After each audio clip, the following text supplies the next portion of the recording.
When Marvel's Iron Fist premiered on Netflix in 2017, it faced a tidal wave of criticism. The series struggled with inconsistent storytelling, choppy pacing, and action choreography that felt underwhelming compared to its sister shows like Daredevil and Jessica Jones.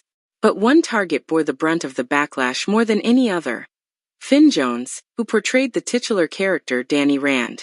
Yet, nearly a decade later, as Marvel begins reintroducing characters from the Defenders-verse into the mainstream MCU, like Charlie Cox's Daredevil and Vincent D'Onofrio's Kingpin, it's time we re-evaluate the knee-jerk dismissal of Jones' Iron Fist.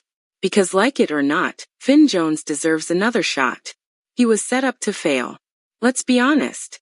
No actor, no matter how talented, could have succeeded under the conditions Iron Fist was made. The showrunners rushed production. Jones himself has stated he had only weeks to train for fight scenes that required months of preparation. Compare that to the years Charlie Cox trained for Daredevil's intense, balletic fight sequences, and the imbalance becomes obvious.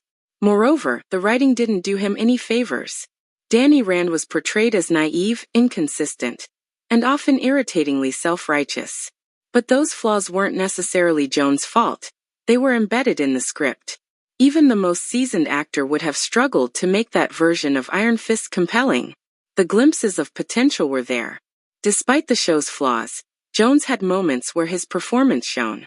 In The Defenders especially, we got a more layered version of Danny, a man haunted by trauma, wrestling with responsibility, and genuinely trying to find his place among fellow street-level heroes. His chemistry with Luke Cage, played by Mike Colter, was natural, sparking fan hopes for a Heroes for Hire spin-off. By Iron Fist Season 2, the series was finally finding its footing. The writing improved, the choreography became more fluid, and Jones looked far more comfortable in the role. The season ended with a cliffhanger that teased a more comic-accurate and mature version of Danny Rand, one who finally felt ready to be Iron Fist. Then it all ended. Cancelled just as it was getting good. Marvel's new era demands redemption stories. Marvel has made a habit of course-correcting. They brought back Andrew Garfield's Spider-Man, and gave him the redemption arc fans never thought he'd get. They turned around Thor's character after a rocky start.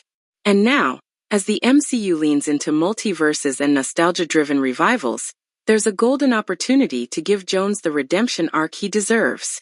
Rebooting Iron Fist with a new actor would only reinforce the notion that Jones was the problem, when in reality, he was a casualty of a flawed system. A smarter move? Reintroduce him in a way that acknowledges past failures while allowing the character to evolve. A Heroes for Hire Disney Plus series with Colter's Luke Cage could be the perfect solution. It would give both actors a chance to shine without the pressure of carrying a solo series. It would let fans see a more grounded, street-level narrative amid the increasingly cosmic chaos of the MCU. And it would finally deliver on a dynamic that fans were robbed of too soon. Fans are ready to reconsider. The online discourse around Finn Jones has softened. As more people revisit Iron Fist with the benefit of hindsight, they're recognizing that the show's problems went far beyond its lead actor. Jones, for his part, has expressed interest in returning, this time with the proper time, training, and writing support to do it justice. In a universe where second chances are a central theme, where villains become heroes and timelines reset, it's only fair that Jones gets one too. Not just because he was unfairly judged, but because he's earned it. It's time we stop pretending he was the problem. Give Finn Jones the suit again. This time do it right.